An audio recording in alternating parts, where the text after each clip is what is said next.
Sir నమస్తే అండి. నమస్కారం. అయితే ప్రచారం ఎలా జరుగుతుంది? చాలా బ్రహ్మాండంగా జరుగుతుందమ్మా. ఒక 5-6 రోజుల నుంచి మా ముఖ్య కార్యకర్తలతో నేను కూడా డోర్ టు డోర్ క్యాంపెయిన్ చేయడం జరుగుతుంది. ముఖ్యంగా అబద్ధాలు చెప్పడం కాదు, వాస్తవాలు చెప్తా ఉన్నాం.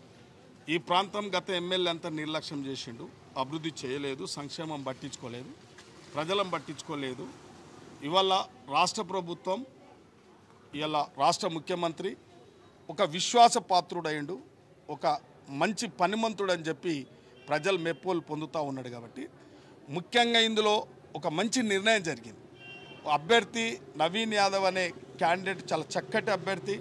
ఈ ప్రాంతంలో ఉన్న బిడ్డ, ఈ ప్రాంతంలో పుట్టిన బిడ్డ, ఈ ప్రాంతంలో ఉన్న ప్రజలలో ఎప్పటికప్పుడు ఉండి వాళ్ళ సమస్యల మీద పోరాటం చేసే వ్యక్తి, స్వచ్ఛంద సేవ కార్యక్రమాలు చేసే వ్యక్తి అనేది ఒక నమ్మకం వచ్చింది. అంటే ప్రజలు ఒక పార్టీ కూడా చూస్తలేరు నవీన్ యాదవ్ను. ఒక మంచి వ్యక్తి, వారి కుటుంబంలో ఉన్న వ్యక్తి మంచి వ్యక్తి. కాబట్టి వారిని గెలిపించినట్లయితే ఇప్పటిదాకా మనం ఈ సమస్యలు ఎవరు తీర్చలేదు. ఇలా కంపు తాండవం చేస్తూ ఉంది.